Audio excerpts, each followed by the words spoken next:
अभी हम लोग देखने जा रहे हैं कि what your ex is currently thinking of you. ठीक है, so this is the current feelings of your ex. Okay, so देखते हैं कि क्या कार्ड्स निकल के आए हैं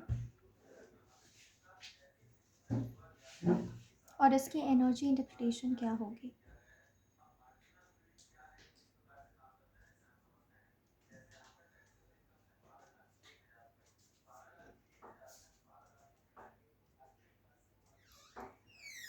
hmm.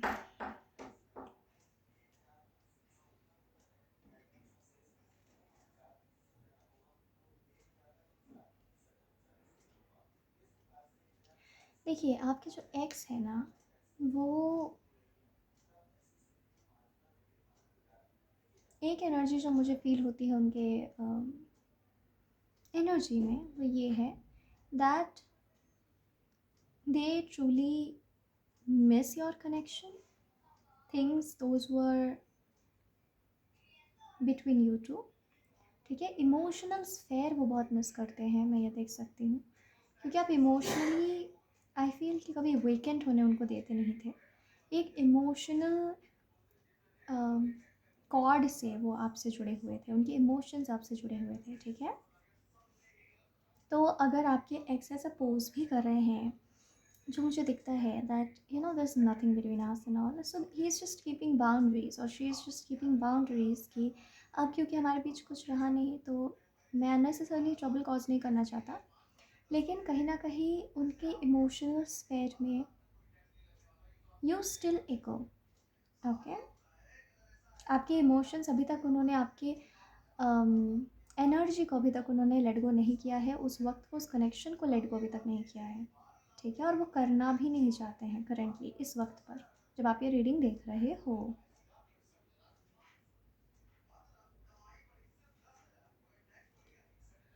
देखिए, मैं इतना वक्त ले रही हूँ इस रीडिंग को करने के लिए बिकॉज आपके पर्सन की जो एनर्जी है, आपके जो एक्स की एनर्जी है, वो बहुत ही हैवी है इमोशनली. एंड बहुत जैसे वो रोना चाहते हैं. He wants to cry and let this energy, very heavy energy, तो वो इस हैवी एनर्जी को रिलीज़ करना चाहते हैं अपनी लाइफ से हमेशा के लिए. लेकिन वो उन्होंने पकड़ के रखा है कहीं ना कहीं, सबकॉन्शियसली, अनकॉन्शियसली, और could be consciously. That person is feeling कि if I let this energy go, वो जो मुझे अच्छा महसूस होता था इस पर्सन की एनर्जी में रहकर, वो मेरे लाइफ से चला जाएगा. तो आगे ही कुडंट सी कि what will I do after that, you know how my life will look after that. Okay, लेकिन इतना हैवी हो गया इस पर्सन के लिए आपकी एनर्जी को कैरी करना कि he just wants to cry out. But जब वो ऐसा सोचते हैं तो उन्हें लगता है कि मैं रो रहा हूँ, आई एम एक्सप्रेसिंग इस इंसान को याद करके. तो he really feels vulnerable, to be very honest. This is the energy. मैंने सोचा था कि मैं शॉर्ट्स में डालूँगी इस वीडियो को, to be very honest, but मुझे लगता है कि अब मैं शॉर्ट्स में इसे नहीं डालूँगी, मैं इसे प्रॉपर वीडियो के तौर पे ही डालूँगी बिकॉज उनकी एनर्जी ऐसी है जिसको डिस्कस करना चाहिए. ठीक है,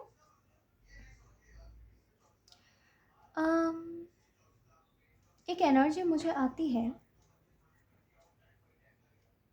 कि ये इंसान सोचता है, ये इंसान महसूस करता है ऐसा कि उनके मन में भी आपको लेकर अब कोई इमोशंस नहीं है. जो एक साथ रहने का एक चाहत थी वो नहीं है. Okay, and this person doesn't want to talk to you either. Physical film में आपस में आमने सामने बैठ के बात भी नहीं करना चाहता है.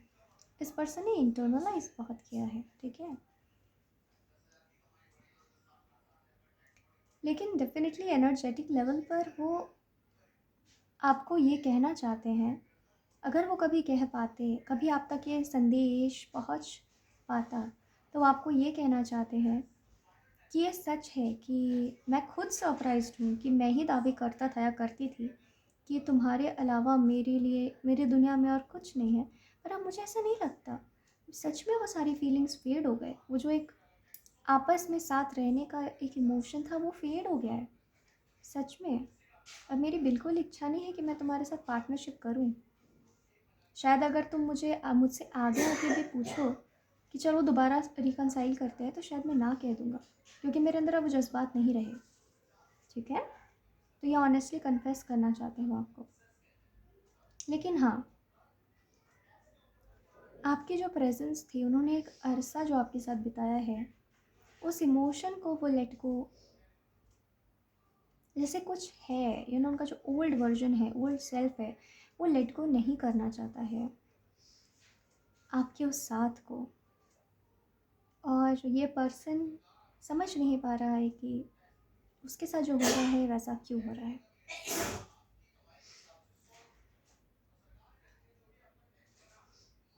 वो आपको कहना चाहता है, आपका जो एक्स है, कि I still care about you but there is no romance. अगर कल को तुम मुझे मुसीबत में दिखोगे तो मैं ज़रूर हाथ बढ़ाऊँगा। मैं उस स्टेज पर हूँ अभी, मैं ज़रूर हाथ बढ़ाऊँगा, तुम्हारी मदद करूँगा, बस केवल मदद करने के लिए, इसलिए नहीं क्योंकि मेरे मन में तुम्हारे लिए कुछ है। ठीक है, वो खुद ही यकीन नहीं कर पा रहे हैं कि how it all vanished, how. मुझे खुद लगता था, ये उनके जीवन का खुद में एक नया एक्सपीरियंस है, कि मुझे खुद लगता था कि ऐसा हो ही नहीं सकता, मैं तुम्हारे अलावा किसी को प्यार कर ही नहीं सकता। लेकिन नहीं, ये मेरे साथ हो रहा है, इट ऑल हैड वैनिश्ड। ठीक है, करेंटली ये सोचते हैं वो आपके बारे में। और ये कार्ड मैंने निकाला था कि करेंटली इस मोमेंट पर आपके तरफ, आपके जीवन की तरफ उनका अगला कदम क्या हो सकता है पॉसिबल। तो वो बस इतना कह रहे हैं कि अभी भी मैं एक वल्नरेबल स्टेट में हूँ। आई एम स्टिल वल्नरेबल बिकॉज मेरे ऑनेस्ट इमोशंस मुझे खुद नज़र आते हैं। मैं रोता हूँ, I cry, not always but पहले शायद ये इस तरह के थे नहीं, खुद के इमोशंस को बहुत इंटरनलाइज डीपली महसूस करने वाले। लेकिन अब वो कहते हैं कि मैं देखता हूँ कि आई एम वैल्यूएबल टू, मेरे पास भी इमोशंस है, मुझे भी बुरा लगता है।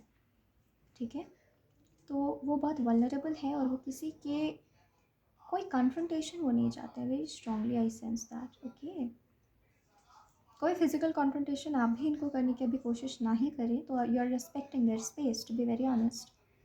ओके, एंड वो कह रहे हैं कि हम दोनों as human beings, I am still emotional about you, emotional about us, but just emotional, not romantically inclined, या फिर कोई कोशिश या कोई चाहत कि हम साथ रहे, साथ आ जाए, नहीं। बस जो वक्त हमने बिताया है एक दूसरे के फील्ड में, एक दूसरे के साथ में, जो केयर तुमने मुझे शो की या मैंने तुम्हें शो की, I am just emotional about that. And honestly this person can't see an end to it. He is just vulnerable right now, or she is just very vulnerable right now. Yes. So this is the current feeling of your ex. Whenever you are watching this, your ex is thinking like this about you. Okay? So I hope you enjoyed the reading and thank you very much for joining and God bless you.